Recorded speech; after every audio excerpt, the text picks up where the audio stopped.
remember we met. I could tell by your smile.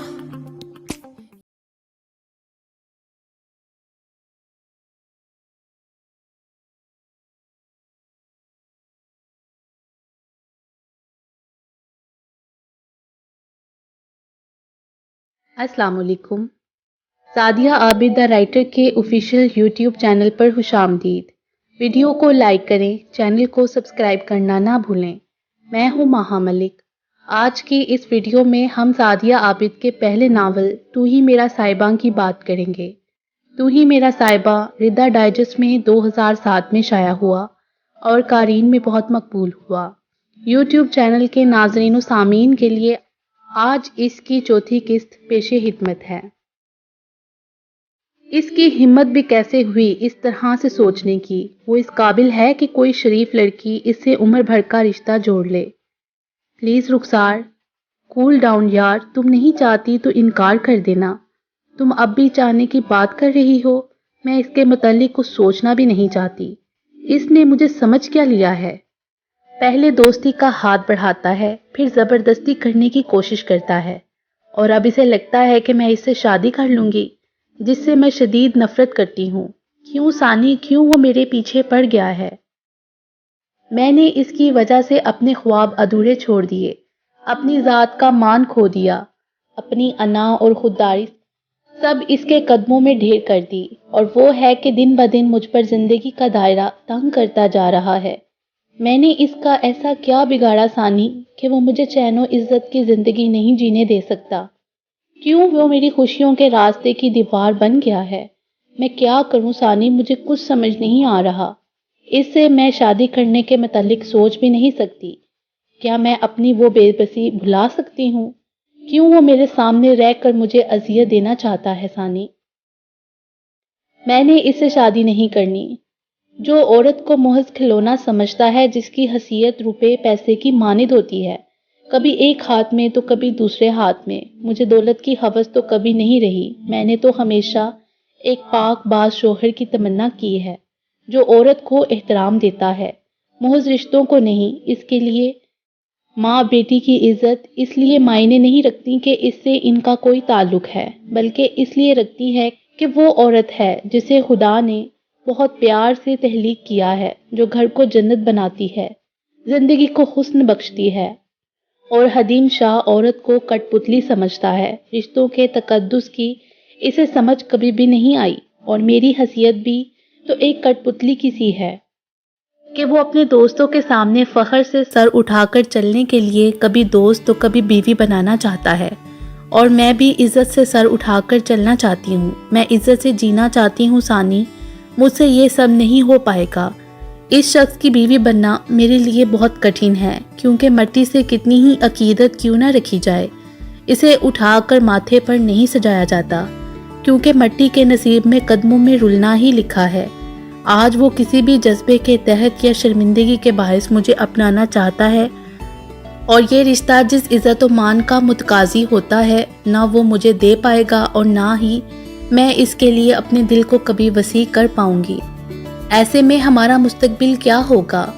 ہمیشہ برے انسان کی اولاد بری ہوتی ہے، لیکن یہ بھی حقیقت ہے ثانی کہ بیٹے ماؤں سے زیادہ قریب اور محبت کرنے کے باوجود ہمیشہ اپنے باپ کے جیسا بننے کی خواہش کرتے ہیں. میرا بیٹا عیسیٰ یا موسیٰ کی طرح کسی بھی طرح نہیں ہو سکتا، مگر میں یہ دعا تو کر سکتی ہوں کہ میری اولاد ان کے نقش قدم پر چلے اور ایک اور حدیم شاہ جنم ہی نہ لے.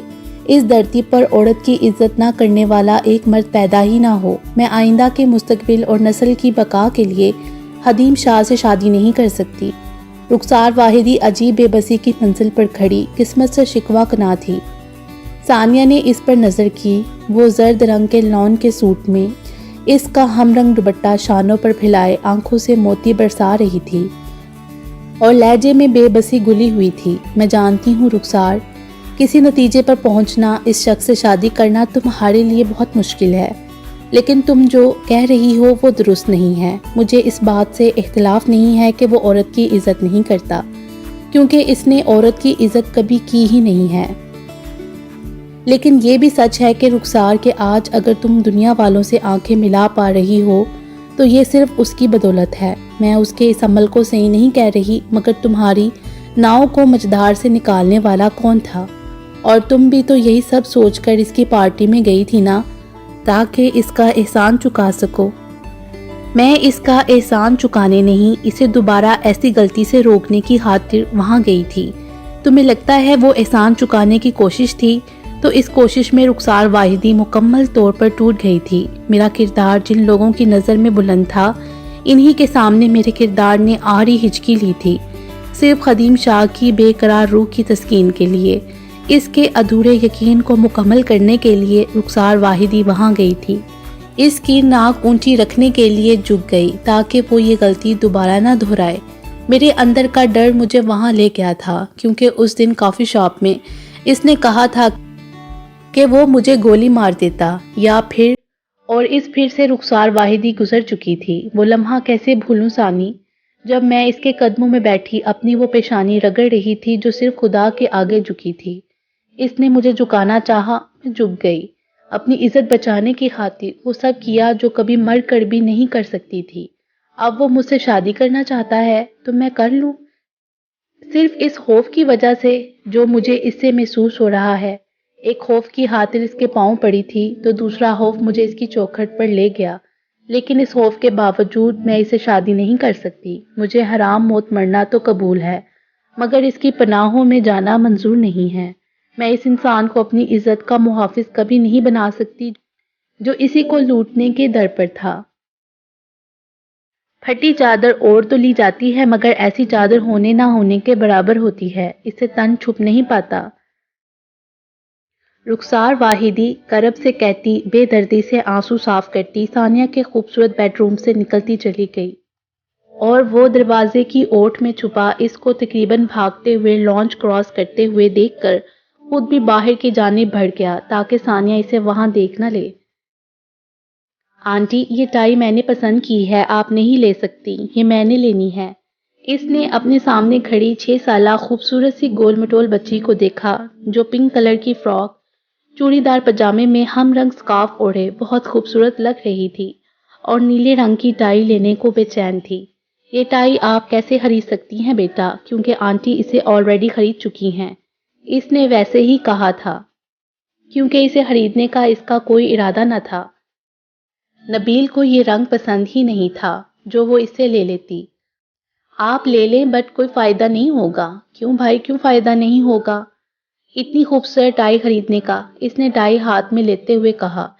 اسے بچی سے بحث کرنے میں مزہ آ رہا تھا، کیونکہ یہ ٹائی اس دنیا کے سب سے حسین میرے بابا جانی پر جچے گی، تو آپ کے لیے تو بیکار ہوئی نا۔ وہ اپنی چھوٹی سی ناک کو چڑھاتی بہت مزے سے کہہ رہی تھی۔ اس نے بمشکل اپنی مسکراہٹ کو روکا تھا۔ یا بیٹی، آپ یہاں آؤ، بابا آپ کو وہاں ڈھونڈ رہے تھے، بغیر بتائے یہاں کیوں آئیں؟ وہ فکر مندی سے کہتا بچی کو گود میں اٹھا کر گھوما تو دونوں ہی حیران رہ گئے۔ کیسی ہیں ثانیہ؟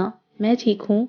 یا آپ گاڑی میں بیٹھو، بابا ابھی آ رہے ہیں۔ خدیم شاہ نے اسے گود سے اتارا تو وہ ثانیہ کے پاس آ کر رک گئی۔ آنٹی، یہ میں لے لوں؟ اس کے اس بات میں سر ہلانے پر حیا خوشی خوشی وہ ٹائی لے کر گاڑی میں جا کر بیٹھ گئی۔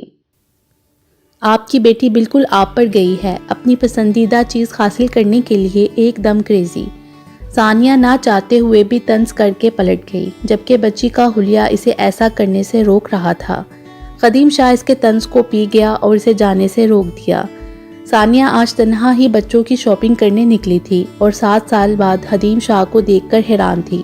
اس سے زیادہ حیرانگی اسے جب ہوئی جب وہ اسے کہیں بیٹھ کر بات کرنے کو کہنے لگا۔ پہلے تو اس نے انکار کر دیا، پر اس کے اصرار پر وہ خاموشی سے وہ دونوں کافی شاپ میں آ گئے۔ خدیم شاہ نے ڈرائیور کو حیا کو گھر چھوڑنے کا کہہ دیا تھا، اب وہ دونوں خاموشی سے بیٹھے تھے۔ خدیم شاہ چاہ کر بھی اسے رخسار کے بارے میں پوچھ نہیں پا رہا تھا۔ ثانیہ نے کچھ کہنے نہ کہنے کی کشمکش میں مبتلا خدیم شاہ کو دیکھا، جو پہلے سے کافی چینج لگ رہا تھا۔ بلیک 3 پیس سوٹ میں وائٹ ڈاٹ والی ٹائی، کان کے پاس سے ہوتے سفید بال، آنکھوں پر نازک سا نظر کا چشمہ اسے بہت جاذب نظر و خوبصورتی عطا کر گئے تھے۔ میں جانتی ہوں آپ مجھ سے کیا اور کس کے متعلق پوچھنا چاہ رہے ہیں۔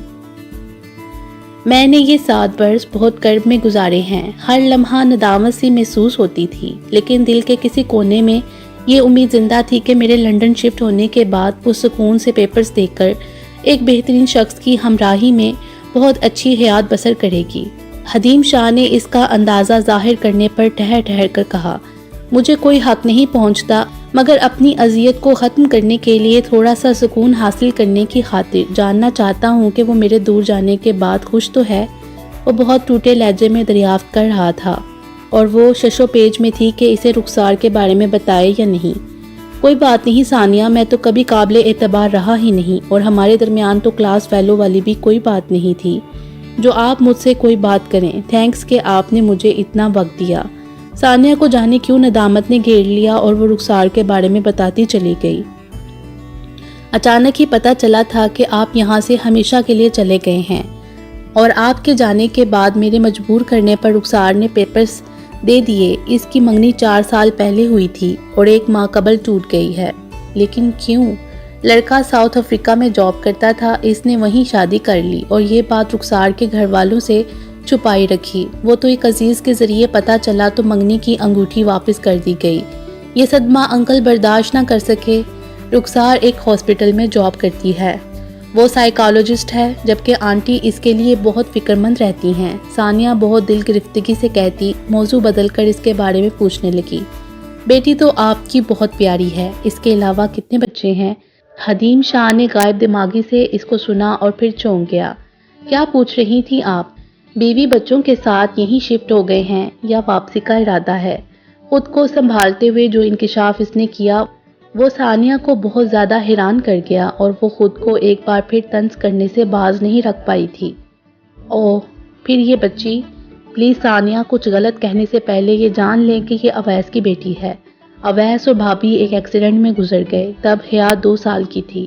اسے میں نے ہی پالا ہے۔ حدیم شاہ کی وضاحت اسے شرمندہ کر گئی، اور وہ بہت دیر بعد کچھ بولنے کے قابل ہو سکی تو پوچھ بیٹھی، آپ نے شادی کیوں نہیں کی؟ ایک لڑکی جو من کو بھائی تھی، اسے ناراض کر کے خود سے دور کر دیا تو تنہائی حدیم شاہ کا مقدر ٹھہری۔ وہ ماضی میں کھونے لگا تھا۔ میں خود سوچتا تھا کہ میں نے اس سے اپنی تذلیل کا بدلہ کیوں نہ لیا اور ہاتھ آئے موقع کو گنوا دیا، اور اس وقت میں نے کیا کچھ گنوا دیا وہ تو بہت بعد میں پتہ چلا۔ اویس کہتا تھا مجھے اس سے محبت ہو گئی ہے، دل تو میرا بھی گواہی دیتا تھا، مگر میں اپنی شکست ماننے کو تیار نہیں تھا کہ وہ سہمی سہمی سبز آنکھیں، گلابی چہرہ مجھے مات کر گیا ہے۔ میں جسے اپنی فتح سمجھتا تھا وہ تو میری زندگی کی سب سے بڑی شکست تھی، اور مجھے یہ تب پتہ چلا جب وہ اویس کے سامنے اپنی شکست تسلیم کرتی تڑپ رہی تھی۔ اس دن حدیم شاہ اعتراف کر گیا کہ وہ اسے اس حالت میں نہیں دیکھ سکتا، اور وہ ٹوٹا لہجہ مجھ سے ایک فیصلہ کروا گیا، اور میں نے موم ڈیڈ کو اس کے گھر بھیج دیا۔ مجھے اندازہ تھا کہ اسے مجھ سے نفرت ہے، لیکن اتنی زیادہ کہ وہ حدیم شاہ کو تو کیا اس جیسے کسی دوسرے شخص کا بھی وجود دھرتی پر برداشت نہیں کر سکتی۔ میں تو اس دن اتفاق سے پاپا کے بزنس پارٹنر کے گھر کوئی فائل لینے گیا تھا، اور وہ گھر تمہارا تھا۔ میں نے تم لوگوں کی باتیں سنی، رخسار کی نفرت مجھے اندر تک جلا گئی۔ اس کا ہر آنسو میرے بنجر وجود کو اور بنجر کرتا چلا گیا، اور میں اس کی خواہش کا احترام کرتے ہوئے اس ملک سے اپنے ناپاک وجود کو ہٹا گیا جہاں اس کی معطر سانسیں چل رہی تھیں۔ اسے ہر اس راستے سے نفرت تھی جہاں حدیم شاہ قدم رکھتا تھا۔ حدیم شاہ نے اپنے راستے ہی جدا کر لیے صرف اس کی خوشی کی خاطر، لیکن مجھے نہیں پتا تھا کہ وہ یہاں کیسے اور کتنا مشکل وقت گزار رہی ہے۔ مجھے کبھی اندازہ ہی نہیں ہو سکا کہ وہ خوش نہیں ہے۔ اپنی اذیت تو مجھے یاد رہی، یہ بھول گیا کہ یہ ہے کس وجہ سے۔ یہ ذہن میں ہی نہیں آتا کہ شاید وہ خوش نہ ہو، لیکن آتا بھی کیسے کہ ہر پل خدا سے اس کی خوشی، اس کے لیے سکون و سلامتی مانگی تھی، اور جب تک وہ مجھے خود معاف نہیں کر دیتی، خدا کیسے معاف کر کے میری سنتا؟ میری ہر دعا کو بے مراد ہی لوٹنا تھا۔ ثانیہ اپنے سامنے بیٹھے ایک نئے حدیم شاہ کو دیکھ اور سن رہی تھی۔ ثانیہ، کیا وہ مجھ سے آج بھی اتنی ہی نفرت کرتی ہے؟ حدیم شاہ غائب دماغی سے پوچھ رہا تھا، اور وہ کوئی جواب نہ دے سکی۔ میرے لیے ایک فیور کریں گی؟ سمجھ لیں کہ آپ کچھ میرے لیے نہیں اپنے دوست کے لیے کرنے جا رہی ہیں۔ ثانیہ اس کی بات سن کر شاکڈ رہ گئی۔ پھر خود کو اس شوق سے نکالنے کے لیے سر اس بات میں ہلا دیا کیونکہ اس میں رخسار کی بھلائی پنہاں تھی۔ تم ہوش میں تو ہو ثانی؟ میں تو ہوش میں ہی ہوں اور چاہتی ہوں اب تم بھی ہوش میں آ جاؤ، کہتے کے ساتھ ہی جاتی ہوئی رخسار کا ہاتھ تھام کر بیڈ پر بٹھایا۔ پلیز ثانی، میں اس وقت تم سے کوئی بھی بات نہیں کرنا چاہتی، مجھے تو تم سے اسی وقت بات کرنی ہے۔ اس سنڈے کو حدیم شاہ کے پیرنٹس آئیں گے۔ شٹ اپ ثانی، اور تم انکار نہیں کرو گی۔ ثانی شٹ اپ، کب سے تم ایک ہی بکواس کیے جا رہی ہو؟ اس سے پہلے کہ میں غصے میں آ کر کچھ غلط کروں، بہتر ہوگا تم چپ کر جاؤ۔ رخسار بہت زور سے دھاڑی تھی۔ کیوں تم میرے زخموں کو پھر سے کریدنے لگی ہو؟ بہت شوق ہے تمہیں دوسروں کے زخموں پر نمک پاشی کرنے کا۔ 7 سال کم نہیں ہوتے، اتنے عرصے میں بڑے سے بڑا زخم بڑھ جاتا ہے۔ تم کب تک ایک لکیر کو پیٹتی رہو گی؟ ان خوشیوں نے 7 سال قبل بھی تمہارے دروازے پر دستک دی تھی، مگر تم نے ٹھکرا دیا، اور میں بھی کچھ نہ کر سکی کیونکہ اس وقت تمہارا زخم تازہ تھا اور تمہیں کچھ کیا سمجھاتی کہ میں ہی اس کو درست نہیں سمجھتی تھی۔ پھر آج ایسا کیا ہو گیا ہے کہ تم مجھے اس شخص کے ساتھ شادی کرنے پر مجبور کر رہی ہو جس نے میرے ساتھ… بہت ہو گیا رخسار، کیا میرے ساتھ لگا رکھا ہے؟ ثانیہ اس کی بات کاٹ کر بہت زور سے چیخی۔ رخسار ششد اسے دیکھنے لگی۔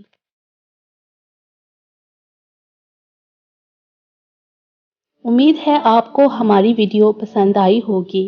تو ہی میرا صاحبہ کی آخری قسط کے ساتھ بہت